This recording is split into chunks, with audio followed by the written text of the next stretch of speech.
Hello friends, ఇవాళ ఏడడుగుల బంధం 10th ఎపిసోడ్లోకి వెళ్ళిపోదాము.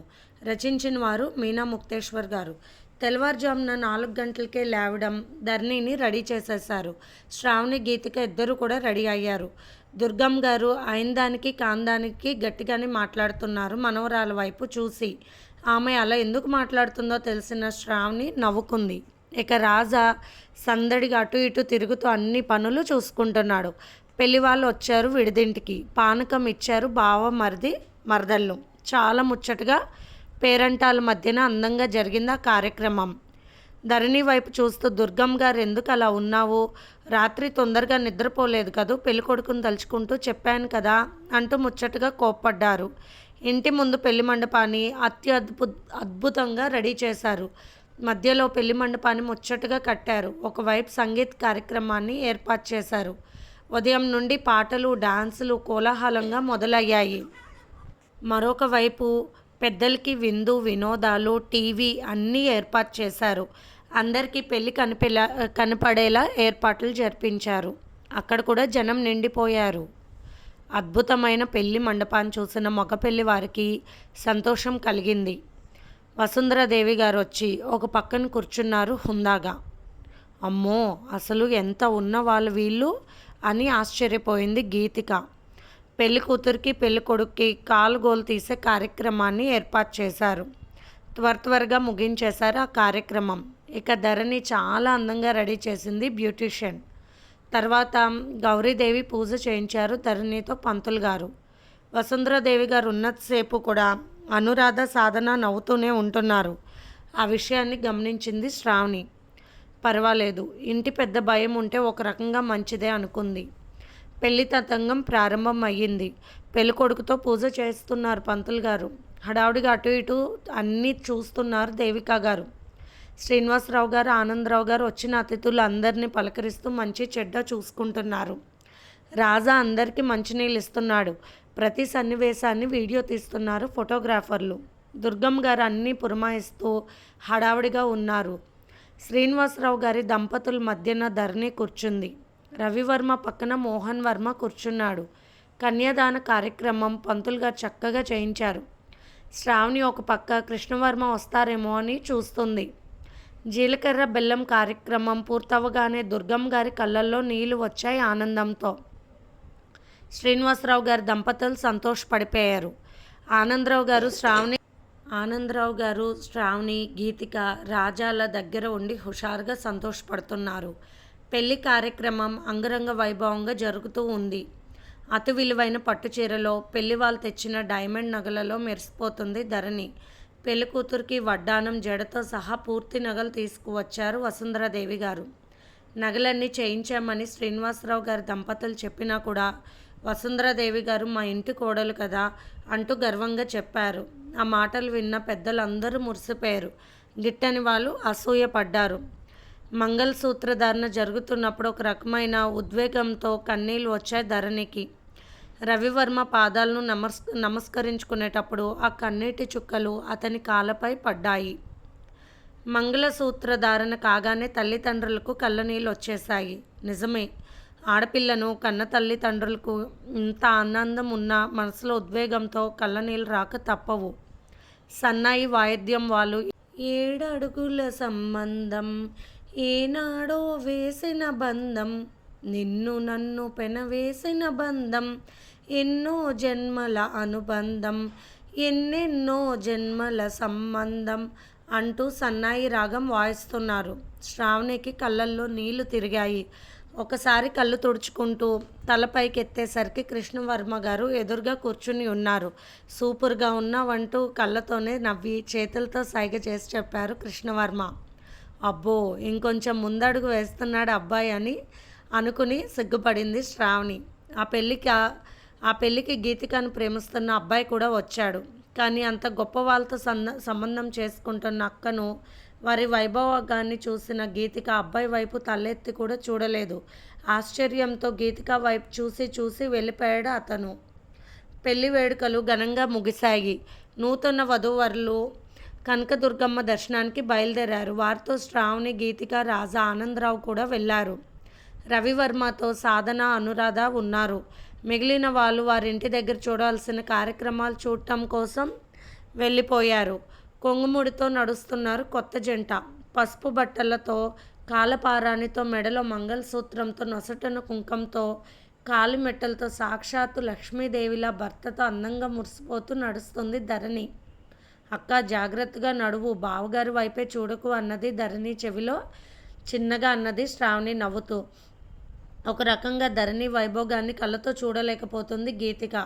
అందుకే ధరణి వెనకాలే నడిచేటప్పుడు కావాలని అక్క చెప్పుల్లో కాలు పడేటట్టు నడిచింది. ముందుగా కొద్దిగా పడిపోయిన ధరణిని గట్టిగా పట్టుకున్నాడు రవివర్మ. మంచి పని చేసావక్క అంటూ మెచ్చుకుంది గీతిక వైపు చూసి శ్రావణి. దొంగమొహంది, ఎప్పుడూ నా వైపు చూస్తూ ఉంటుంది దొంగ చూపులు. అసలు ఇది ఎందుకు రావాలి పద్దాక? అబ్బో చూస్తున్నాము, చూడలేక ఈవిడ గారు పడబోవడం, ఆయన గారు పట్టుకోవడం అంటూ సాధన మనసులో తిట్టుకుంది. ఫోటోలు పెట్టాను, అయినా సిగ్గులేదు. ఏం చేస్తుంది? ఆ రంగుతో పెళ్లి పెటాకులు కాకుండా ఇంట్లో పడి ఉండలేదు కదా. పైగా ఎన్నో సంబంధాలు తప్పిపోయి ఉంటాయి. అందగాడు దొరికాడు, సెకండ్ హ్యాండ్ అయినా పర్వాలేదు అనుకుని ఉంటుందిలే అని లోపలే తిట్టుకుంటుంది సాధన. పెళ్లి వాళ్ళన్నీ అందరూ చూస్తున్నారు. ఈవిడ గారిని కళ్ళు లేకుండా సెలెక్ట్ చేశారని అందరూ వెర్రి ముఖాలను చూసినట్టు చూస్తున్నారు మన వైపు అంటూ అనురాధ కోపంగా మాట్లాడింది సాధన చెవిలో.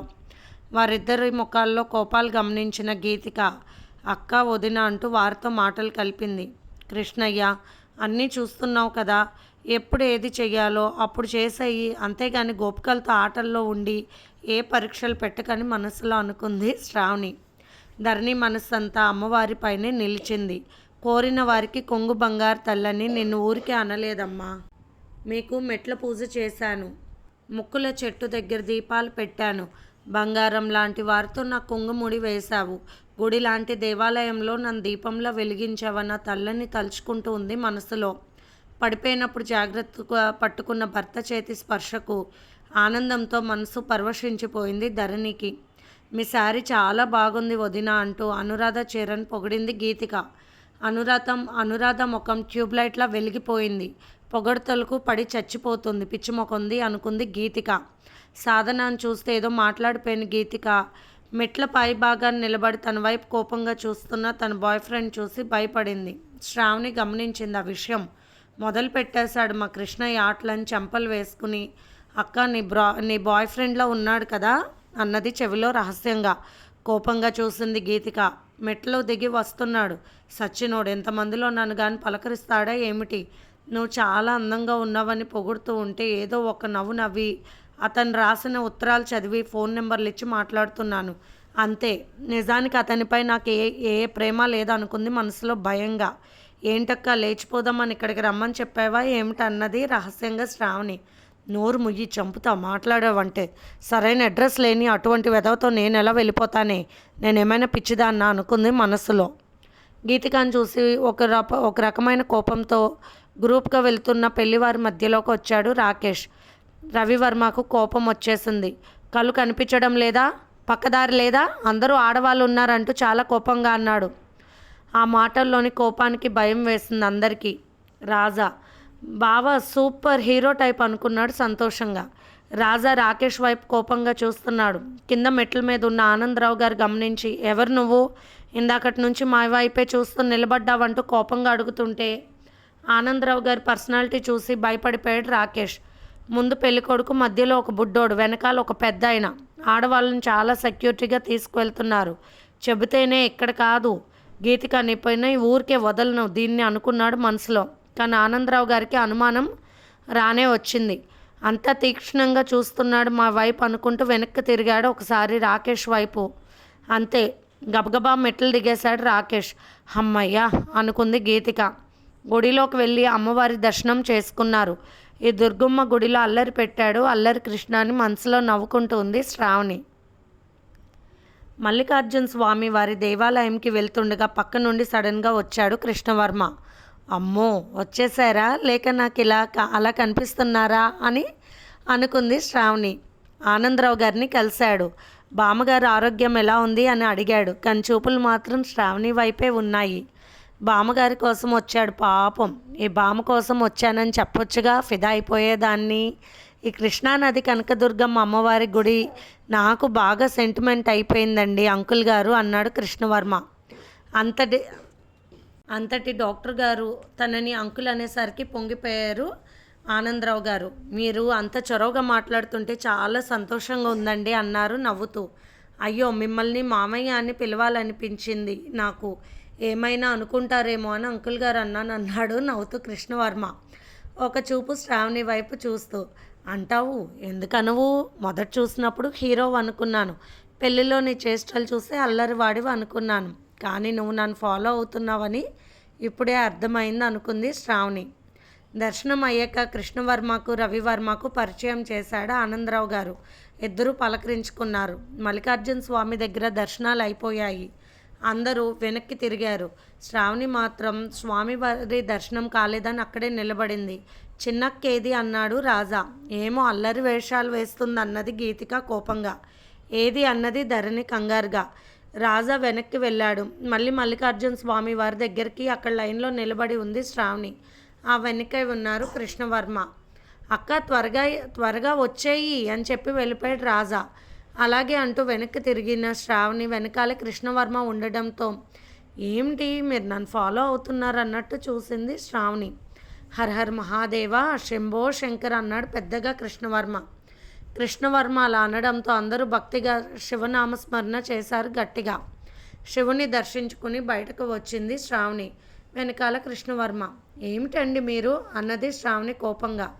ఏమున్నది, నాకే తెలియడం లేదు, ఎందుకో ఆకలి లేదు, నిద్ర రావడం లేదు, ఎటు చూసినా నువ్వే కనిపిస్తున్నావు. డాక్టర్ని కదా, వేరొక డాక్టర్ దగ్గరకు వెళ్ళి చూపించుకుంటే బాగోదు కదా అన్నాడు కృష్ణవర్మ చిలిపిగా నవ్వుతూ. సంతోషించామన్నదిలే మూతి ముద్దుగా తిప్పుకుంటూ శ్రావణి. భలే తిప్పావు, చాలా బాగున్నావు అన్నాడు కృష్ణవర్మ. అయినా పెద్దదానివి నువ్వైతే ముందు నీకు పెళ్లి చేయకుండా మీ చెల్లికి పెళ్లి చేశారు ఎందుకు అన్నాడు కృష్ణవర్మ కావాలని. తమాషాగా ఉందా, నేను పెద్దదానిలా కనిపిస్తున్నానా మీకు అన్నది శ్రావణి కోపంగా. అవును, నీకిద్దరు చెల్లెళ్ళు కదా అన్నాడు కృష్ణవర్మ లోపల నవ్వుకుంటూ. కళ్ళ స్పెషలిస్ట్ దగ్గర వెళ్ళి రండి అన్నది శ్రావణి. తల మీద నుండి తెల్లగా ఉన్న దారాలు తీశాడు. ఇవి చూసి ముసలెంటుకలు అనుకున్నానులే. ఆ చెట్టు చుట్టూ తిరిగినప్పుడు అక్కడ వేలాడిన దండలు దారాలు అంటుకుంటున్నట్టు ఉన్నాయి నీకంటూ నవ్వేశాడు కృష్ణవర్మ. ఇంతలో ఆనందరావు గారు వచ్చారు. ఏంటమ్మా అందరూ వెయిట్ చేస్తున్నారంటూ కృష్ణవర్మను శ్రావణిని మార్చి చూసి మనసులో అర్థమై నవ్వుకున్నారు.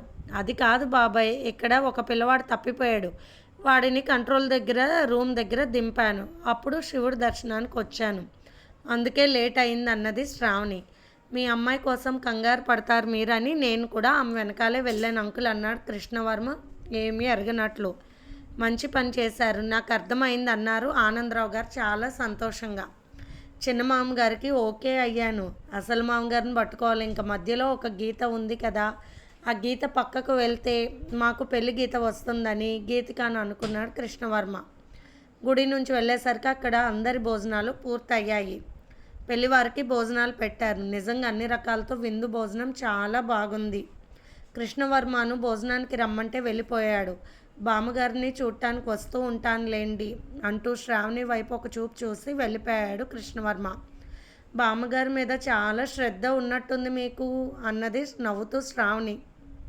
అవును, ఎవరైనా పేషెంట్స్ పెద్దవారు నా దగ్గరికి రాలేనప్పుడు వారి కోసం నేను వెళ్తూ ఉంటానన్నాడు కృష్ణవర్మ. ఇది ఫ్రెండ్స్ ఇవాల్టి ఎపిసోడ్. రేపు మళ్ళీ కలుద్దాం. బాయ్.